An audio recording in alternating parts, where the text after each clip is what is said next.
Jumpa lagi dengan saya Raffi Channel. Pada kesempatan kali ini saya akan melakukan tes kabel PD buatan dari brand Anker yang support daya 240 watt yang kemarin saya dapatkan dengan harga sekitar 166.000.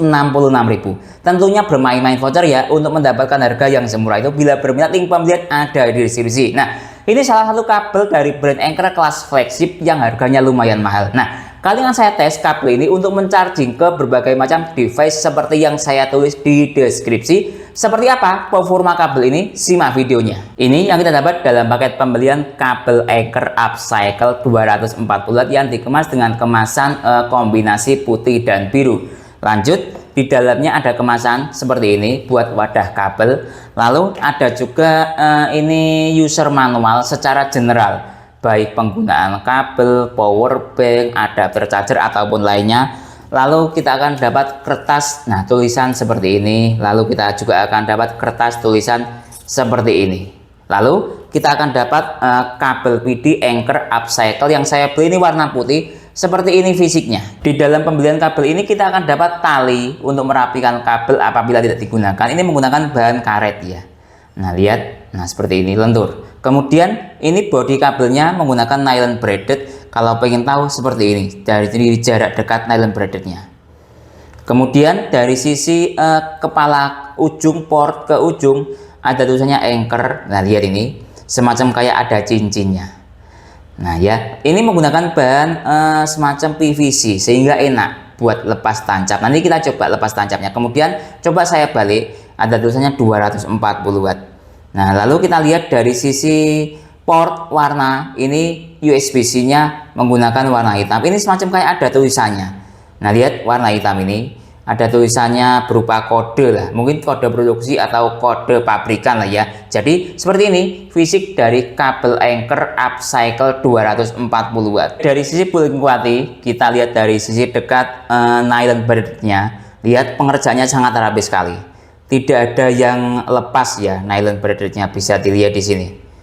Nah ya, cukup rapi sekali pengerjaan nylon braidednya. Sekarang coba kita lihat dari sisi kepala port, finishing produknya. Lihat, sangat rapi sekali. Tulisannya juga terkesan sangat berkualitas ya, tidak perlu diragukan lagi dari brand Anker. Lihat ini, tulisan 240 wattnya juga. Lihat dari sisi samping pengerjanya sangat rapi.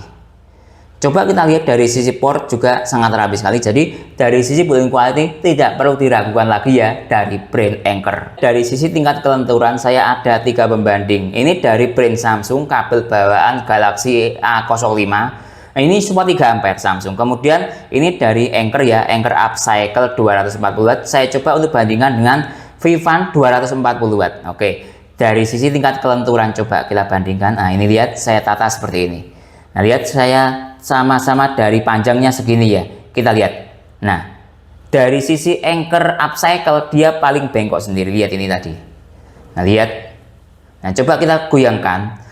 Anker Upcycle memiliki tingkat kelenturan yang sangat lentur. Lihat, saya goyang-goyangkan. Sedangkan Vivan nomor 2, nah ya masih lentur Anker. Kemudian bawaan Samsung, lihat kayak kawat, tidak bergoyang sama sekali.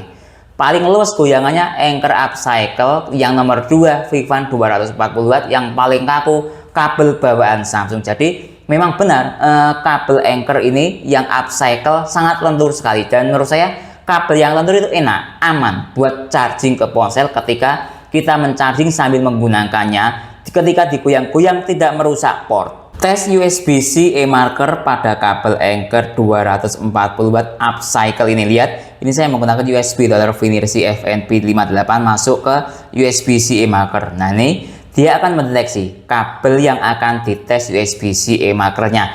Buat teman-teman yang kurang paham, mungkin apa itu USB-C e-marker ya, ibaratnya itu sebuah prosesor dalam sebuah kabel. Nah kabel yang wajib ada USB-C e-markernya itu minimal arusnya 5 ampere harus ada, karena arusnya besar sehingga harus dikasih prosesor. Tujuannya agar lebih stabil ketika untuk proses charging sebuah ponsel ataupun device lainnya. Ada juga beberapa kabel yang secara ampernya dia ada di 5 ampere, tapi kadang juga tidak ada. Itu kadang biasanya secara spesifikasi kurang valid. Nah ini saya kasih contoh kabel yang secara watt dia support daya 120 watt. Lihat ini, Ini seharusnya secara ampere dia support 6 ampere. 6 dikali 20 volt sama dengan 204 sama dengan 120 watt. Nah, contoh ini lihat.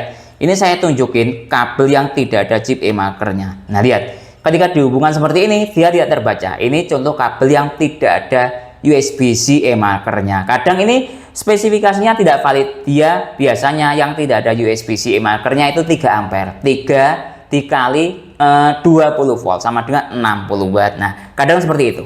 Kemudian ada juga yang ada USB-C e-markernya tapi USB-C-nya tidak bisa dibolak-balik. Nah, ini contoh. Nah, kabel sakti. Lihat ini saya hubungkan. Nah, dia tidak terbaca. Kemudian coba saya balik ya. Lihat ini. Nah, seperti ini. Nah, dia tidak terbaca. Lihat. Padahal secara daya dia support 120 watt. Coba yang sebelah sini. Lihat ini. Nah, baru terbaca. Nah, kadang seperti itu. Lihat ini saya balik. Nah, seperti ini. Lihat ini. Tidak terbaca. Nah, ini dia tidak bisa dibolak-balik USB-C-nya. Nah, ini kadang berpengaruh ketika pada proses charging. Kalau kita tidak tepat seperti ini menghubungkannya, kadang berpengaruh pada output daya yang rendah. Nah, contoh ini saya tes kabel anchor. Mulai dari sisi sini dahulu. Lihat ini tulisan anchor. Lihat ini saya hubungkan. Ini dia terbaca dengan baik. Sebentar saya ambil penunjuk. Saya dahulu lihat ini. Dia secara struktur daya USB-nya speednya 2.0. Nah, ya itu USB-nya. Kemudian panjangnya di bawah 1 meter. Lihat ini 0 sampai 1 meter. Kemudian voltnya 50 volt dikali 5 ampere sama dengan 250 watt. Secara USB Dr. Winir sih dia seperti ini membacanya, tapi secara tulisan 240 watt. Coba ini saya balik. Lihat ini ya. Nah, saya balik sebentar. Nah, lihat ini saya balik seperti ini. Dia tetap terbaca. Nah, ini salah satu kabel USB-C yang bisa dibolak-balik, kualitasnya cukup bagus sekali. Coba ini saya lepas, kemudian saya ambil dari sisi yang sebelah sini. Nah, lihat ini ya, sebelah yang sini. Nah, lihat ini. Nah, sebentar. Nah, dia terbaca. Ini ciri-ciri kabel yang berkualitas seperti ini. Jadi, walaupun dibolak-balik, USB-C e-markernya selalu terbaca. Beda kayak yang saya tes sebelumnya ya, baik kabel sakti ataupun yang tadi 120 watt. Dia ada yang tidak terbaca, ada yang cuma arah tertentu baru bisa terbaca. Jadi dari segi kualitas USB-C e-marker, kabel anchor ini tidak perlu diragukan lagi, dibolak-balik dari berbagai macam arah manapun dia tetap bisa terbaca. Tes resistensi kabel dengan menggunakan beban power bank input daya 90 watt bisa saya lihatkan di sini ya. Lihat 20 volt kali 4,5 ampere sama dengan 90 watt itu input daya power bank ini. Oke, saya hubungkan dengan menggunakan adapter charger Note X yang support output daya 140 watt. Nah, di sini sudah saya hubungkan yang aktif protokol daya cepat PD 3.0. Nah, lihat dia naik langsung menuju titik daya maksimal 86 watt. Nah, ya kalau dari sisi power bank membaca 84, sekian watt. Nah, oke. Sekarang kita bandingkan dari sisi antara yang ada di ini adapter charger versus USB Dr. Koshi. Nah, oh dia mati sebentar, saya nyalakan lagi. Nah, oke. Dari sisi adapter charger start itu sebelum melewati kabel 90 watt sudah sesuai ya. Kemudian dia setelah melewati kabel mencapai 86 watt. Artinya resistensi kabel ini atau hambatan kabel lah ya, dia mencapai sekitar 3,5 watt per beban 90 watt ketika digunakan untuk charging ke power bank beban daya 90 watt. Tes ripple kabel pada output daya 60 watt bisa dilihat ini ya. Saya menggunakan adapter charger Venson 70 watt ke power bank Cooktek input daya 90 watt. Oke, saya masuk ke menu ripple. Nah, lihat ini.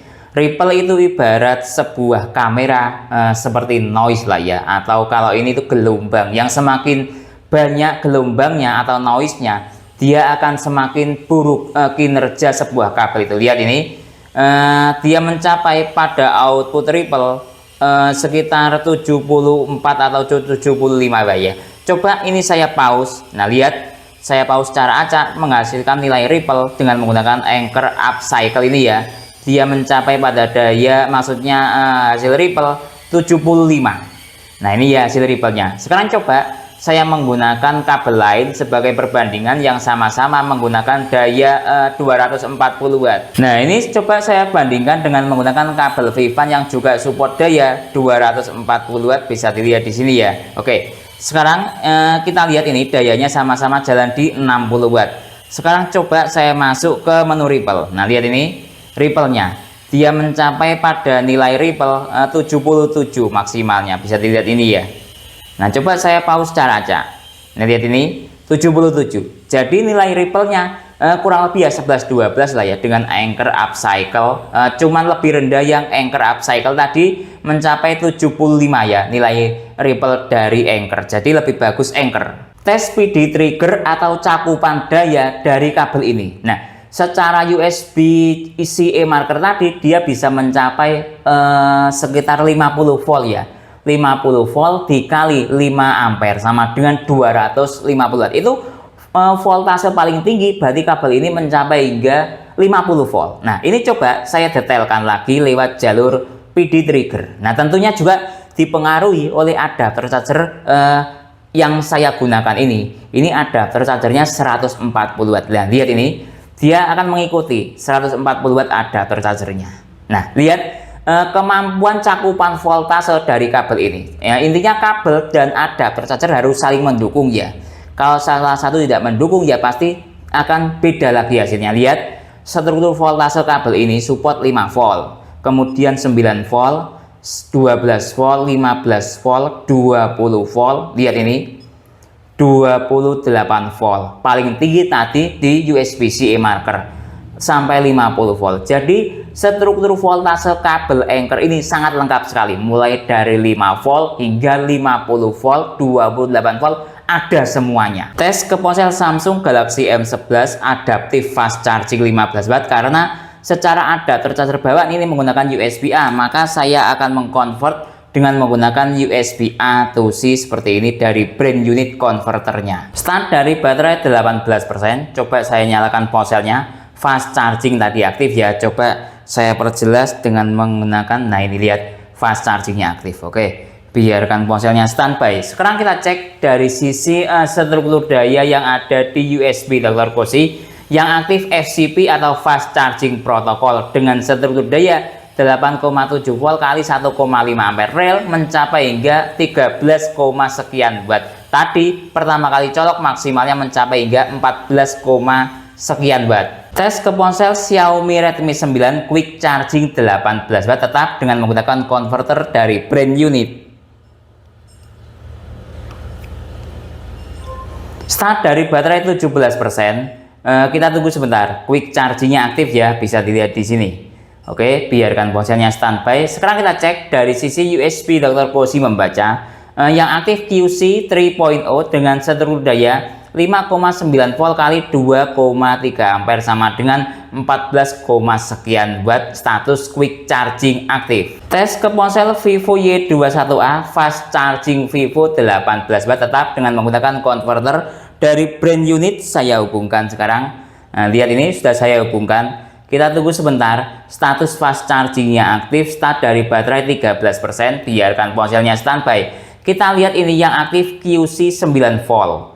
Tadi kalau dilihat dari sisi sini, lihat dia tadi pertama kali colok mencapai pada daya maksimal 17, sekian watt. Sekarang turun di daya 6,8 watt dengan struktur daya 8,9 volt kali 0,7 ampere. Sekarang jalan di 6, sekian watt. Status fast charging Vivo aktif. Tes ke tablet Huawei MatePad support supercharger protokol 22,5 watt. Saya hubungkan lewat jalur PD. Lihat start dari baterai 33%, supercharging aktif ya. Baterai double ada desimalnya. Biarkan tabletnya standby. Nah, seperti ini.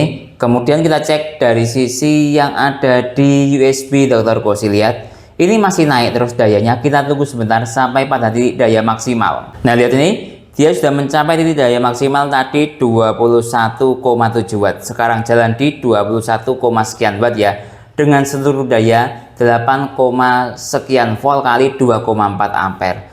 Jalan di 21, sekian watt. Status supercharger protokol 22,5 watt aktif. Tes ke ponsel Samsung Galaxy A05 super fast charging Samsung 25 watt, saya hubungkan lewat jalur PD. Lihat, start dari baterai 2%, petir double aktif, super fast charging aktif. Oke, biarkan ponselnya standby. Sekarang kita cek dari sisi protokol, maksudnya USB Dr. Koshi ini ya. Lihat protokol ISDA cepat yang aktif PPS. Nah, lihat ini dia masih naik terus dayanya. Kita tunggu sampai pada titik daya maksimal. Nah, lihat ini dia sudah mencapai titik daya maksimal tadi 24,4 watt. Nah, bisa dilihat di sini ya. Sekarang jalan di 24, sekian watt dengan struktur daya 8,8 volt kali 2,7 ampere sama dengan 24, sekian watt. Status super fast charging Samsung 25 watt aktif. Tes ke ponsel Infinix Hot 30 support supercharger 33 watt, saya hubungkan lewat jalur PD dengan menggunakan kabel Vention 70 watt. Lihat, start dari baterai 4%, supercharger aktif 33 watt, ada desimalnya. Nah, cukup bagus sekali. Oke, biarkan ponselnya standby. Sekarang kita cek dari sisi protokol ISDA cepat yang aktif namanya DC. Nah, dengan menggunakan kabel Anker ya ini, sekali lagi. Dengan menggunakan adapter charger Vention. Bisa ada desimalnya ke ponsel Infinix. Ini lihat, kita tunggu sebentar. Ini masih naik terus dayanya menuju titik daya maksimal. Lihat ini. Dia sudah jalan di 22,8 watt maksimalnya, sudah jalan di 23 watt. Nah, bahkan mencapai hingga 25 watt. Lihat. Nah, sudah mentok di 25, sekian watt dengan struktur daya 8,9 volt kali 2,6 ampere ya. Sama dengan maksimalnya 25, sekian watt. Statusnya super fast charging, maksudnya supercharger Infinix aktif. Tes ke ponsel Realme 9i dari charging 33 watt, saya hubungkan dengan menggunakan adapter charger Tranyo, support daya 120 watt. Lihat, start dari baterai 10%, dari charging aktif, ada desimalnya. Biarkan ponselnya standby. Sekarang kita cek dari sisi struktur daya yang ada di USB Dr. Koshi yang aktif namanya DC. Dengan struktur daya 8,9 volt kali 2,4 ampere sama dengan 21, sekian watt. Tadi menyentuh di angka maksimalnya 27 watt. Nah, ini kalaupun menggunakan adapter charger bawaan ataupun kabel bawaan juga dayanya rata-rata segini. Untuk ponsel yang support dari charging 33 watt biasanya jalan sekitar 50-60% dari daya maksimalnya. Tes ke ponsel Itel RS4 power charging 45 watt, ini coba saya hubungkan dengan menggunakan adapter charger bawaan ponsel. Saya converter dengan menggunakan unit OTG ya. Oke, saya hubungkan sekarang. Nah, lihat, start dari baterai 24%, power charging aktif, ada desimalnya. Biarkan ponselnya standby. Sekarang kita cek dari sisi protokol ISDA cepat yang aktif namanya DC. Nah, ini masih naik terus dayanya ya. Kita tunggu sebentar sampai pada daya maksimal. Nah, lihat ini, dia perlahan-lahan naik mencapai hingga 36 watt. Nah, sudah turun. Jadi maksimalnya dia 36 watt. Nah ya, jadi cukup mantap sekali kemampuan Anker ini, support ya Itel power charging dan ada desimalnya. Nah, ini dia akan turun menuju titik daya stabil. Tadi daya maksimalnya 36 watt. Nah, lihat ini dia turun ke daya stabil. Sekarang sudah jalan di 30 watt. Kalau pengen nunggu daya stabilnya, kita tunggu sebentar. Nah, sudah stabil di sini kira-kira ya. Jadi kabel ini support untuk Itel power charging, daya maksimalnya 36 watt. Stabil sekitar 23 watt. Tes ke ponsel Oppo A3x support SuperVOOC 45 watt, saya hubungkan sekarang. Lihat, start dari baterai 22%, SuperVOOC 45 watt aktif. Nah, ada desimalnya juga. Kalau secara tulisan namanya ultra fast charging. Oke, biarkan ponselnya standby. Sekarang kita cek dari sisi daya atau status PD 3.0 yang aktif. Daya maksimalnya tadi mencapai 39 watt. Dengan seluruh daya 9,5 volt kali 3,9 ampere sama dengan 37 watt, maksimalnya SuperVOOC aktif. Tes ke ponsel Samsung Galaxy A36 support super fast charging Samsung 2.0 45 watt. Start dari baterai 7%, super fast charging 2.0 aktif 45 watt. Oke, biarkan ponselnya standby. Sekarang kita cek dari sisi struktur daya yang ada di USB Dr. Koshi, yang jalan protokol daya cepat PPS dengan struktur daya 8,9 volt kali 4 ampere sama dengan 36 watt. Nah, status sekali lagi support super fast charging Samsung 2.0 40Hz rel berada daya 35 watt, tadi maksimalnya bisa mencapai hingga 38,1 watt. Tes ke ponsel Xiaomi Poco M6 Pro turbo charging 60 watt. Pertama coba saya menggunakan adapter charger Tranyo 120 watt, saya hubungkan. Nah, lihat start dari baterai 14%. Turbo charging 60 watt aktif. Nanti coba ya saya untuk menggunakan Vention 70 watt dan QuickTech 65 watt. Oke, biarkan ponselnya standby. Sekarang kita cek dari sisi protokol daya cepat yang aktif namanya PPS kalau menggunakan adapter charger Tranyo ini.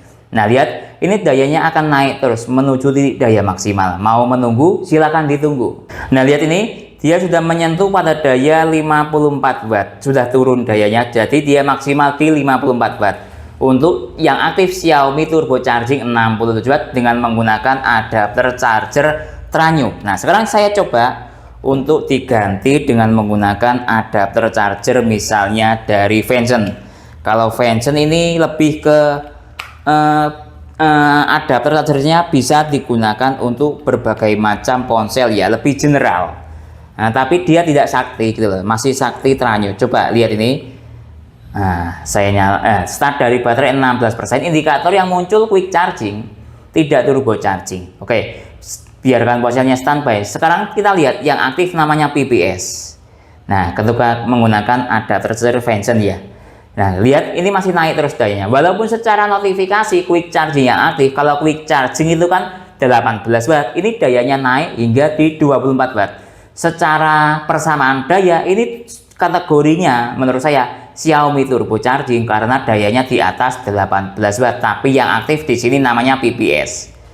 Nah, lihat dia mentok di daya 27 watt. Nah, kalau disetarakan daya 27 watt PPS ini setara dengan Xiaomi turbo charging 33 watt. Silahkan cek tentang dasar-dasar Xiaomi turbo charging sudah saya tes di postingan terdahulu. Oke, ini sudah di daya 20 watt ya maksimalnya kalau menggunakan adapter charger Vention. Sekali lagi setara di ini Vention ini setara dengan turbo charging 33 watt. Sekarang coba menggunakan QuickTech yang dayanya ini 65 watt. Nah, kalau QuickTech ini biasanya kita lihat saja. Saya tidak akan mendahului hasil dari video. Lihat ini. Statusnya turbo charging 55 watt yang aktif, ada desimalnya. Kenapa kok 55 watt tidak turbo charging 60 watt? Kalau QuickTech itu ampere dikali voltase 11 volt. Kalau ke Xiaomi ini Xiaomi turbo charging 60 watt itu 11 volt dikali ampere ya. Ini kan ampernya 5 ampere, jadi 11 dikali 5 sama dengan 55 watt. Nah, kalau beda lagi tadi kalau ke Tranyo itu charger sakti di luar nalar lah ya. Oke, lihat yang jalan namanya PPS. Nah, ini lihat dia jalan di daya 44 watt dan masih jalan terus. Ya karena turbo charging 55 watt pasti jalan mendekati 55 watt gitu loh ya. Nah, lihat ini. Dia mentok di masih jalan naik terus. Nah, mentok di 46 watt. Nah, ini kategorinya sudah masuk dalam ring turbo charging 55 watt. Nah, ya itu hasil dari kompatibilitas kabel PD Anker ke Xiaomi turbo charging. Saya tes dari 3 macam adapter charger. Tes ke ponsel Vivo V40 Lite yang support flash charging Vivo 80 watt. Ini saya menggunakan adapter charger Tranyo ya. Mode ponsel mati dahulu untuk ke Vivo itu. Nah, lihat ini sudah saya hubungkan. Kita tunggu sebentar. Nah, lihat start dari baterai 2%, flash chargingnya aktif. Nah, tapi voltasenya masih di 4,8 volt atau sekitar 5 volt.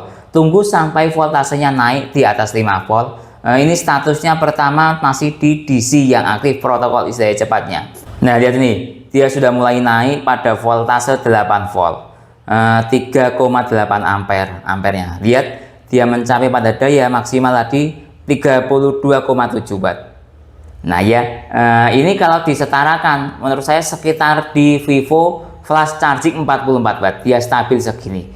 Kalau Vivo flash charging 80 watt biasanya sekitar di atas di angka 36 watt. Silahkan cek di postingan saya terdahulu tentang Vivo Flash Charging 80 watt ya. Nah, lihat nih. Oke, sekarang ini saya nyalakan untuk melihat status desimalnya, ada desimalnya atau tidak terkait tentang notifikasi Vivo Flash Chargingnya. Nah, lihat ini sudah nyala, start dari baterai 4%. Lihat ada desimalnya. Jadi bisa ya kabel Anker ini untuk support Vivo Flash Charging dan ada desimalnya. Tes ke ponsel Infinix Note 40 Pro Plus 5G yang support all round fast charging 100 watt dengan menggunakan adapter charger Infinix 100 watt. Lihat start dari baterai 18%, all round fast charging 100 watt aktif, akan saya custom ke mode hyper. Lihat ada desimalnya. All round fast charging, biarkan ponselnya standby. Sekarang kita cek dari sisi protokol ISDA cepat yang aktif namanya DC. Ingat, secara USB-C e-marker tadi di USB data finir sih ya, dia terbaca 5 ampere secara hardware, kira-kira seperti itu. Nah, lihat ini ketika saya peras ke ponsel Infinix 100 watt, dia jalan di 7, sekian ampere dan ini masih naik. Lihat 7,5. Nah, artinya kemampuan kabel ini bisa diperas ke ampere lebih tinggi atau dari teorinya. Ingat, teori 5 ampere maksimalnya atau struktur ampernya. Sekarang sudah jalan di 7,8 ampere. Sangat mantap sekali ya. Jadi kemampuannya di atas dari spesifikasi yang ada di pabrikan. Lihat. Nah, lihat ini. Lihat. Dia 7 menyentuh di 8 ampere. Sangat istimewa. Ya, sangat mantap. Jadi kabel ini sangat powerful sekali, bisa jalan di atas spesifikasinya dia. Spesifikasi 5 ampere tapi bisa jalan 8 ampere, sangat istimewa. Tes ke laptop Samsung Chromebook 4 secara adapter charger bawaan, dia pakai adapter charger Samsung 45 watt atau PD 45 watt lah ya. Oke, saya hubungkan dengan menggunakan adapter charger Venson 70 watt. Lihat, sudah saya hubungkan protokol ISDA cepat yang aktif namanya PD. Nah, lihat dia mencapai pada daya 34 watt maksimalnya tadi. Lihat ini. Nah, sekarang naik turun ke daya stabil. Nah, lihat ini. Daya stabilnya dia di 27,8 watt. Jadi bisa ya digunakan charging ke laptop yang menggunakan struktur daya PD 45 watt. Tes ke laptop Advance Soulmate X secara adapter charger bawaan, ini ada Type-C charging. Kalau tidak 33 watt, 36 watt, saya agak lupa.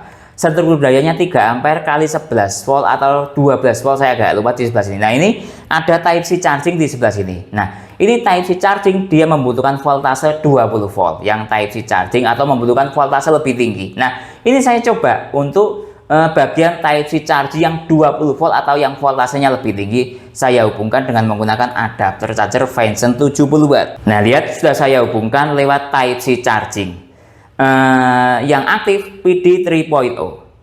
Nah, saya dekatkan, lihat secara voltase ya. Kalau laptop Windows ini Advance Soulmate X menggunakan sistem operasi laptop OS Windows 11. Jadi yang diperhatikan ke laptop Windows itu ya voltasenya, bukan wattnya.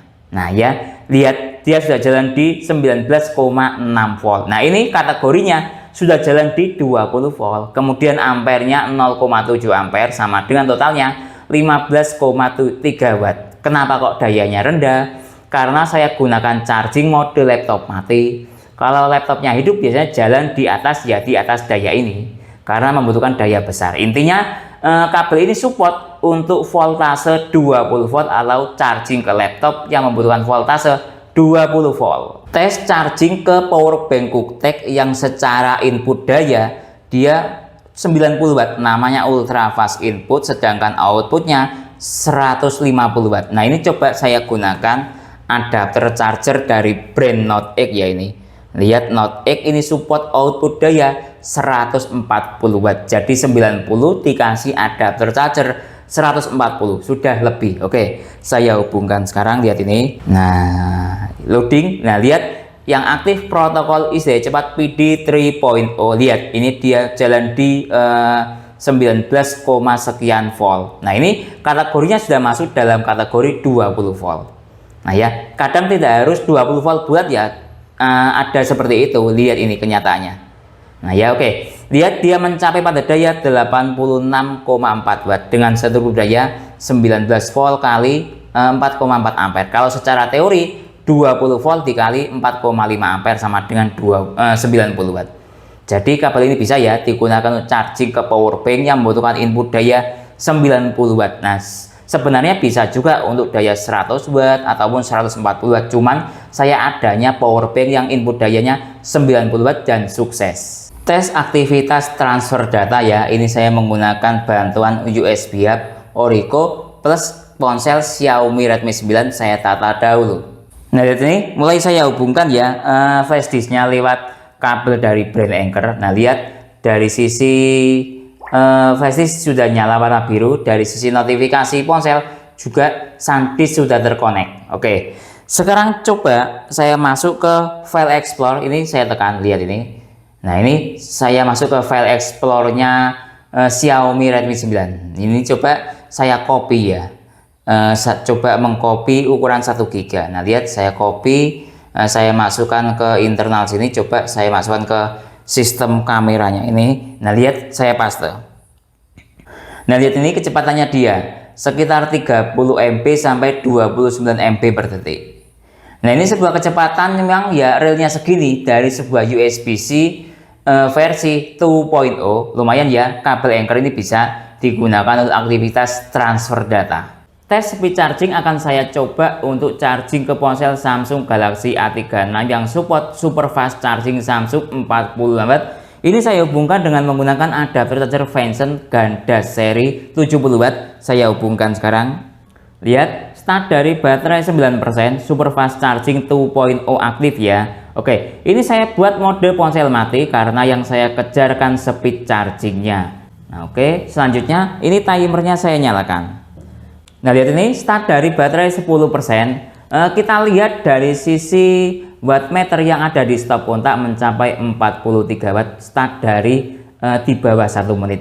Selanjutnya sampai dalam waktu 1 jam baterai pada Samsung ini terisi berapa persen. Waktu sudah menunjukkan jalan di 33 menit. Maaf agak telat sedikit, biasanya saya cek setiap 30 menit. Coba kita cek dari sisi ponselnya. Nah, ini harus dimirikan seperti ini biar terlihat terisi 75% dalam waktu 34 menit. Oke, selanjutnya coba kita cek dari sisi stop kontak, dayanya tersisa 24. Pertama kali colok sekitar 43 atau 42 watt. Nah ya, turun sekitar 20 watt. Coba kita cek dari sisi temperatur sekarang, temperatur ponsel dahulu. Nah, lihat ini temperatur ponsel mencapai sekitar 37 tadi ya. Nah, lihat ini mencapai 30 derajat Celcius. Nah, lihat ini. Coba kita cek dari sisi temperatur adapter charger mencapai 51, lihat ini. Nah, 51 derajat Celcius. Padahal ini saya menggunakan adapter charger 70 watt lah ya. Dalam waktu 30 menit lumayan panas, tapi belum menyengat. Nah, coba kita cek dari sisi temperatur chip e-marker kabelnya. Lihat ini, semoga pengecekan model seperti ini akurat. Lihat, dia mencapai sekitar 34-35 derajat Celcius. Nah, lihat ini, coba saya dekatkan seperti ini. Nah, naik temperaturnya, tapi tetap ya di 33 derajat Celcius. Nah, selanjutnya kita tunggu sampai 60 menit ponselnya mampu terisi berapa persen baterainya. Waktu menunjukkan sudah jalan di 1 jam atau 60 menit. Coba kita cek ponselnya. Nah, sebentar saya mengirimkan seperti ini. Dan lihat ini sudah terisi 94% dalam waktu 1 jam. Tadi start dari baterai 10%-an. Nah, coba kita cek dari sisi stop kontak. Nah, lihat ini. Nah, dia ketika layarnya mati dia 0 watt. Nah, ini setelah 94 atau menuju jalan di 95 menit ya, dia pasti akan lama karena mengalami penurunan daya, bahkan di stop kontak menunjukkan daya di bawah 1 watt atau kalau di sini terbaca 0 watt. Jadi saya stop sampai pada menit ke 1 jam ya, terisi anggap sekitar sekali lagi lihat ini 95%. Baik, jadi kesimpulannya kabel PD dari brand Anker ini kelasnya kelas flagship ya, harga sekitar 166 ribuan. Oke, dari sisi kemampuan built-in quality Anker tidak perlu diragukan lagi. Dari sisi kemampuan USB-C e-marker juga cukup bagus sekali. Dibolak-balik portnya tetap dia akan selalu terhubung dengan struktur USB-C e-marker tadi mencapai 5 ampere dikali 50 volt sama dengan 250 watt. Lalu dari sisi kemampuan fast charging tidak ada masalah, 100% support fast charging. Sekitar ada 15 lebih alat tes saya, mulai dari ponsel fast charging 15 watt hingga ponsel fast charging 100 watt, semuanya support fast charging. Mulai dari power bank ke laptop semuanya support ya. Itu kalau power bank ke laptop biasanya dia menggunakan protokol saya cepat PD. Tergantung kita saja bisa atau tidak mengkombinasikan kemampuan kabel ini. Misalnya ke ponsel Xiaomi Turbo Charging, tinggal kita kombinasikan mau pakai adapter charger Sakti, adapter charger QuickTech ataupun adapter charger PD general lainnya seperti tadi saya tes ke Vincent, tidak ada masalah. Sekali lagi tinggal pandai-pandainya kita mengkombinasikan adapter charger plus kabel ini agar tercapai output daya maksimal atau status fast charging aktif yang ada desimalnya. Lalu dari sisi speed charging juga cukup bagus sekali. Tadi saya tes ke ponsel Samsung Super Fast Charging 40 Watt Galaxy A36. Dari persentase baterai sekitar 10% hingga 95% ya terisi. Hanya membutuhkan waktu sekitar 1 jam. Itu sebuah speed charging menurut saya ya. Standarnya Samsung Super Fast Charging 40 Watt dan menunjukkan sebuah temperatur chip e-marker yang tidak panas sama sekali.